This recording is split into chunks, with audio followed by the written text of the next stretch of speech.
Emerging pig farming industry of India के इस chapter में आप सभी का हार्दिक स्वागत करता हूं। मैं सतीश अडवाणी। दोस्तों, आज हम आए हैं बिरसा एग्रीकल्चर यूनिवर्सिटी रांची, झारखंड में। इस चैप्टर में हम लोग जानेंगे कि हमारे फार्म पर फीड का मैनेजमेंट कैसे किया जाए। हम जानेंगे डॉक्टर रविंद्र कुमार जी से। चलिए शुरू करते हैं।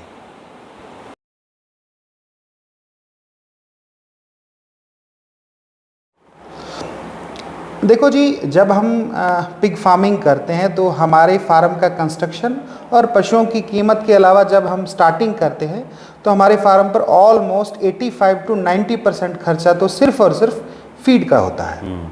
बाकी सब 10-15% में जो है सारी चीज़ें आ जाती है। तो बैलेंस फीड कितना महत्व रखता है एक सक्सेसफुल फार्मर बनने के लिए, क्योंकि अगर आप फार्मिंग में बहुत बड़े स्तर पर जाना चाहते हैं तो ऑब्वियसली आप वेस्टेज खिलाकर तो नहीं जा पाएंगे। तो वो उसकी आप महत्वता बताएं और फीड में होना क्या क्या चाहिए।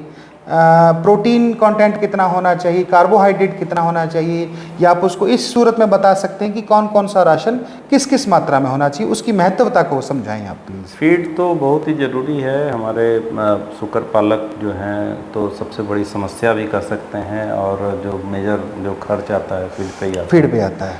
तो फीड के कॉस्ट को बहुत ज़्यादा बढ़ाना भी नहीं, संतुलित आहार तो देना है, लेकिन ऐसा नहीं है कि हम बहुत कॉस्टली इंग्रेडिएंट्स दे दें जिससे फीड का कॉस्ट बहुत ज़्यादा हो जाए और प्रॉफिट मार्जिन कम हो जाए।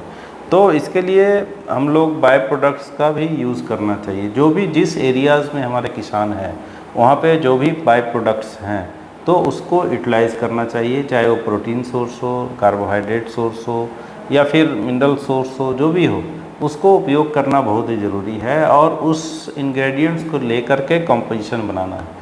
नॉर्मली जो हम लोग पिग का राशन देते हैं उसमें लगभग 60 से 62% मक्के का होता है, मक्का ऑब्वियसली, और उसके साथ 20% 20 से 25% लगभग प्रोटीन सोर्स होता है। इसमें खल्ली, बादाम खल्ली या दूसरी जो खल्ली है उसको उपयोग कर सकते हैं।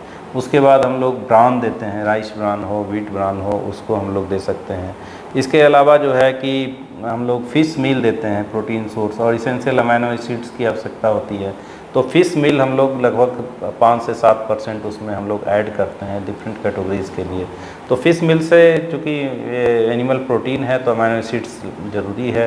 जहाँ पे फ़िश मील नहीं हो पाता है तो अमाइनो एसिड्स जो आते हैं उसको आप फीड में इंक्लूड कर सकते हैं, जो कि फ़िश मील की कमी को पूरा कर सकें। साथ ही साथ मिनरल मिक्सचर है, विटामिन्स है, ये सब कॉमन सॉल्ट लगभग 1% आप उसमें ऐड कर सकते हैं। तो ये सब संतुलित आहार बहुत ही ज़रूरी है, और इसमें अमाइनो एसिड्स का रोल बहुत ही ज़्यादा है। बहुत सारे जो फार्मर्स होते हैं कि जो उपलब्ध है वही दे देते हैं। सपोज़ कि आपका मक्का है तो सिर्फ मक्का ही दे रहे हैं, सिर्फ अगर वो ब्रान है तो ब्रान ही दे रहे हैं, उससे पशु ग्रोथ नहीं। मिक्सचर होना बहुत ज़रूरी है। और लगभग इसमें जो प्रोटीन की मात्रा हम करते हैं कि जो क्रीप राशन के लिए 22% प्रोटीन ज़रूरी है जी, और ग्रोअर के लिए 18%, और जो फिनिशर्स है 16 से 18% ग्रोअर के लिए, फिनिशर्स के लिए लगभग 14% प्रोटीन इसलिए है, और ब्रीडिंग पशुओं के लिए, साउ एंड बोर के लिए 14 से 15% प्रोटीन चाहिए। प्रोटीन इसलिए कि प्रोटीन ही मुख्य जो है सोर्स है, और जो कॉस्ट जो आता है फीड में, प्रोटीन ही मेजर सोर्स है। तो प्रोटीन जो हम लोग देते हैं उसके खर्च को हम लोग कम कर सकते हैं, तभी जो है फीड जो राशन बनाएंगे वो कम खर्च कॉस्ट का होगा, प्रॉफिटेबल होगा। तो प्रोटीन सोर्स पे ध्यान रख करके उसको ऐड करना, बाकी एनर्जी सोर्स तो उपलब्ध हो ही जाता है जो भी है। पानी की कितनी महत्वता है, क्योंकि मैंने बहुत से ऐसे फार्मर देखे हैं जो लोग फीड पर ध्यान दे लेते हैं बट पानी पर इतना ध्यान नहीं दे पाते हैं।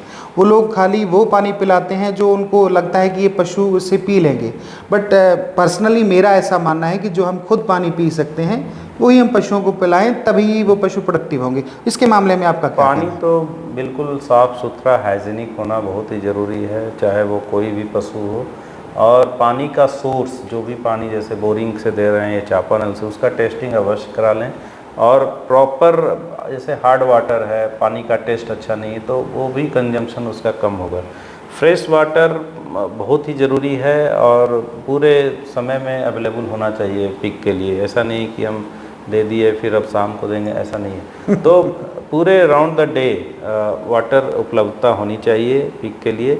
और fresh water, hygienic water, quality water उपलब्ध होना चाहिए। जो हम लोग पानी पी सकते हैं वही पानी उसको देना। ऐसा नहीं कि नदी नाले का पानी हम लोग दे रहे हैं तो वो सही नहीं है, उससे प्रॉब्लम हो सकती है, उससे इन्फेक्शन का चांसेस हो सकता है, उससे प्रोडक्टिविटी कम हो सकती है, बीमारियां हो सकती है, बहुत तरह की समस्याएं हो सकती है।